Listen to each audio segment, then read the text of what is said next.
Max was a poor fisherman, and Lisa was his young and beautiful wife. They lived in a small hut near the sea. Max managed to earn a little money on the days he caught some fish, but there were days when he could not catch any. On such days, Max and Lisa got little to eat. They were both quite disgruntled with their lot in life. Max never stopped complaining about how cramped and uncomfortable their hut was, how dirty and ragged his clothes were, how little he had to eat, and how hard he had to work. And Lisa simply yearned for all the good things of life: a beautiful house, fancy clothes and ornaments, servants and good food. One day, as was often the case, Max went fishing but was not able to catch any fish. The sun began to set, but his fishing net was empty. Max began to fret. What'll we eat today? Oh, I hope we don't have to starve yet again. Just then, he felt a strong pull at his net. His spirits lifted. I seem to have got a nice big catch. But when he pulled his net out of the water, he was disappointed to see that there was only one fish, and a tiny little fish at that. Suddenly, he noticed something amazing. The fish was the color of gold and shining like the sun.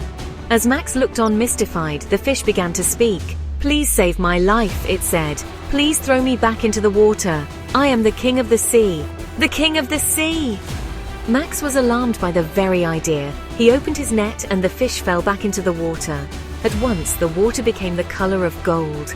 Max watched spellbound as the mighty king of the sea rose up from the waves and spoke out loud. "Thank you, fisherman. I can grant you 3 wishes in return for your kindness. Come to the seashore and call out to me whenever you want anything." Max bowed happily and replied, "Thank you, king of the sea. But I need to talk to my wife before I can tell you my first wish. I'll be back soon." Max was elated. He ran back home to Lisa and told her excitedly, "The king of the sea came into my net today and I saved him by throwing him back into the water. And he has granted us 3 wishes so we can have all the things we want now." Lisa was thrilled. "Oh, how wonderful. Don't you think we should straight away ask the king of the sea to give us some respectable clothes at least?" Max was delighted by the idea. "I'll do just that," he said, "and I'll ask him for some ornaments as well. I'm sure that will please you." So Max rushed back to the seashore. He stood at the edge of the water and called out, "Oh, king of the sea, please come and bestow upon me the wish you promised." Immediately the water turned the color of gold and the king of the sea rose up from the water. "Yes, Max. What is your wish?"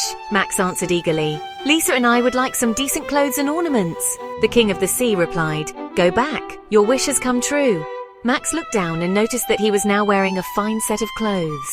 A long gold chain dangled from his neck and there was a gold ring on his finger. He rushed home to see his wife adorned in a beautiful sari and gold ornaments. She was happily examining her many gold bangles.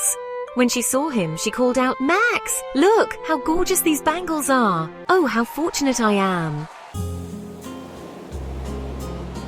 Max and Lisa were content for just 2 days. Then they began to moan again. Lisa complained incessantly about her housework while Max lamented all day about the amount of work he had to do just to catch a few fish.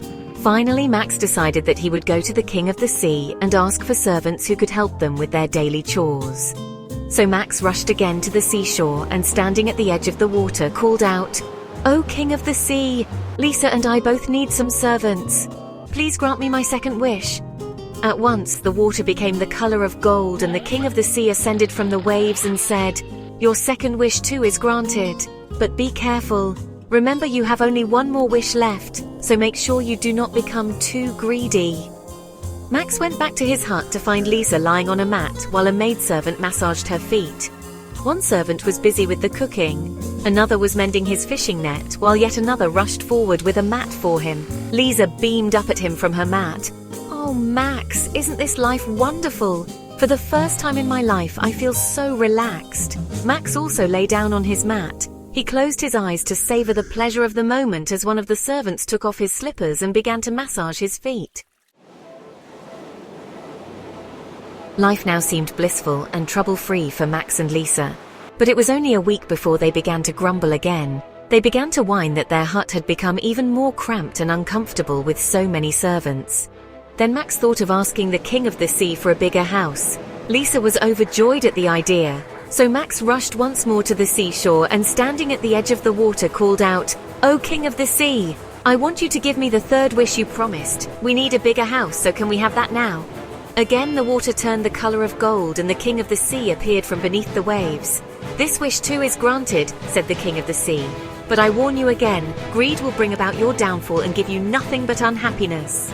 Max hurried back home to find Lisa standing outside a big fine house. Look at our lovely house, Max. Now we have everything we always wanted. Max was pleased too. Yes, I am satisfied. We have everything now. But their satisfaction did not last long.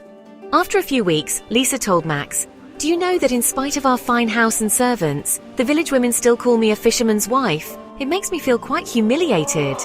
Max reacted immediately.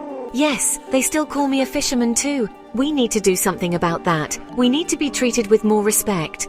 I'll tell you what, I'll go and tell the king of the sea to make me a king. Then the village women will have to call you a queen." Fantastic though the idea seemed, Lisa was afraid. "Max, aren't the 3 wishes you were granted over? I really like the thought of your becoming a king, but I'm not sure we should ask the king of the sea for anything more." "Don't be afraid," said Max. "I saved the life of the king of the sea. Surely he cannot refuse me this one last wish." Max then walked back to the seashore and called out, "King of the sea, grant me one more wish. Make me a king and my Lisa a queen." But this time the water did not turn the color of gold. This time the king of the sea did not appear. Instead, the waves rose up high and the sky turned dark and menacing, even as an angry voice arose from the water. "Go back, Max, you're too greedy. You'll lose everything. But I hope you'll both learn a lesson." Max was stunned. As he walked home sadly, he noticed that he was again wearing his dirty, ragged clothes. When he reached home, he saw that Lisa was standing outside their dilapidated mud hut, wearing her old torn sari. The house, their beautiful clothes and ornaments, the servants were all gone. With tears in her eyes, Lisa told him, "We should never have been so greedy. We should never again ask for more than we have." From that day on, Lisa and Max became contented with whatever they had, and for the first time in their lives, they became truly happy.